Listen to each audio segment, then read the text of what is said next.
O que eu fiz por amor. Essa história é dali e eu achei muito interessante. E eu vou contar pra vocês, da seguidora dela, tá? Vamos lá. Tenho 30 anos, todos os nomes que eu vou citar aqui foram trocados por respeito às pessoas envolvidas. Eu sei que muita gente vai me julgar, mas o que eu vou contar aconteceu de verdade. E hoje eu sinto um arrependimento tão profundo que parece que eu ainda pago por cada detalhe dessa história. Eu era estudante de psicologia, uma menina comum, tímida, calada, nada fora do normal. Até que o professor Marcos chegou para dar aula no nosso 5º semestre. E ele tinha uma presença diferente. O jeito como ele falava, como ele fazia a gente refletir, era envolvente, quase hipnótico. E eu, sem perceber, comecei a me encantar por ele. Mas logo eu descobri que ele era casado e tinha 2 filhos. E a esposa dele postava fotos felizes nas redes sociais, viagens, tudo perfeito, sabe? E por algum motivo isso começou a me incomodar, e muito.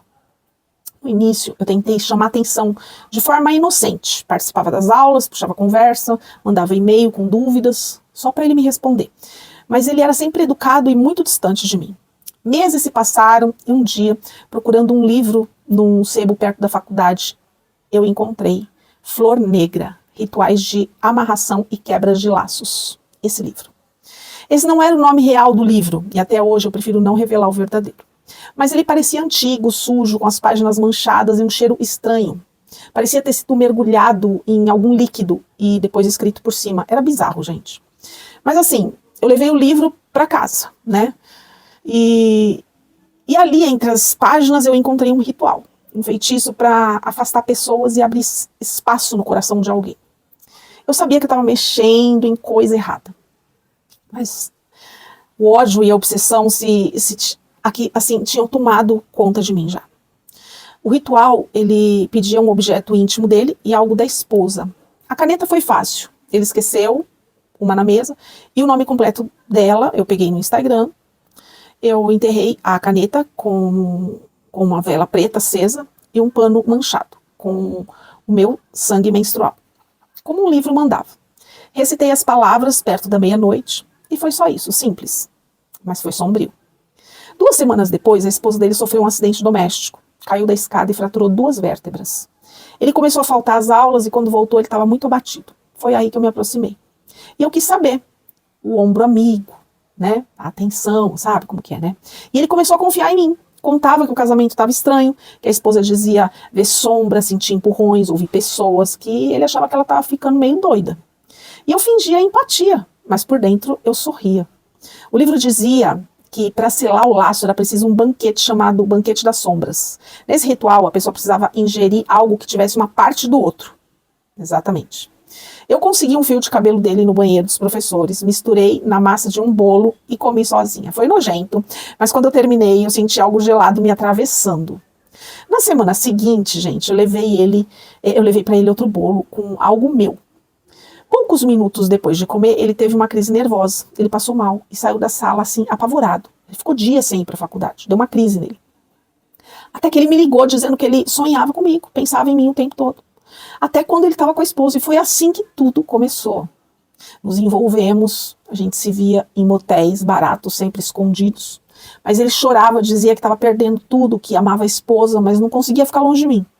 Até que ela tentou se matar. Tomou remédios, quase. Ele pediu o afastamento da universidade e desapareceu por um tempo. Quando ele voltou, ele era outro homem, pálido, paranoico, quebrado, gente. Ele ligava de madrugada, dizia que me via nos cantos escuros da casa dele. Me perseguia o tempo todo. Foi quando o medo tomou conta de mim. Ele apareceu armado, na porta da minha casa. Naquele dia, eu só conseguia ajoelhar e pedir a Deus para me livrar. E ele me ouviu. Ele teve misericórdia do que eu fiz. Logo depois eu fui para o interior, para a casa dos meus avós. E dias depois, eu soube que o Marcos desapareceu. O carro dele foi encontrado na beira da represa. O corpo nunca encontraram. Dizem que ele se suicidou. Ele mesmo. A esposa dele se recuperou com o tempo, né? Os filhos também. Mas eu nunca mais fui a mesma pessoa. Eu tranquei a faculdade, mudei de cidade. Nunca contei pra ninguém o motivo real. Hoje eu trabalho com os meus avós e tento seguir em paz. Mas tem noites em que eu ainda sonho com ele e eu acordo com a sensação que há algo me observando. Foi o preço que eu paguei pelo que eu fiz por amor. Por obsessão. Por loucura. Porque isso não é amor, né, gente? E essa é a minha história. Meu relato acaba por aqui, e eu nunca mais falei sobre esse assunto com ninguém, mas eu precisava tirar isso do meu peito, porque é algo que me acompanha até hoje, eu precisava desabafar. Gente, complicado, né?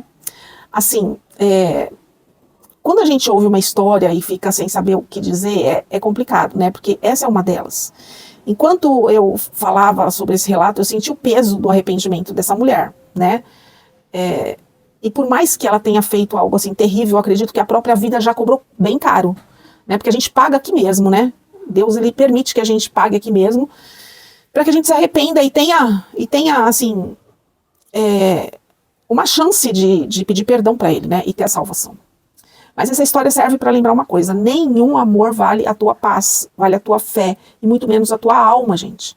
O que começa errado termina ferindo todo mundo. Então, se você está aí obcecada por alguém que não é seu, se afasta, não tenta forçar o que não é para ser. O amor que vem de Deus não destrói, não enlouquece, não fere, ele traz paz. E para quem está ouvindo isso agora, que esse relato sirva de alerta, porque quando o coração se torna doente de paixão, o inimigo se aproveita da brecha, e o preço pode ser alto demais. Eu sei que vocês vão querer comentar muito sobre isso, mas entenda, né? A parte dela, né? Porque ela mesma já reconheceu o erro. E isso é muito bom. E carrega esse peso até hoje. Agora me diz nos comentários, você acredita que o que ela viveu foi obsessão ou tinha algo espiritual por trás de tudo isso?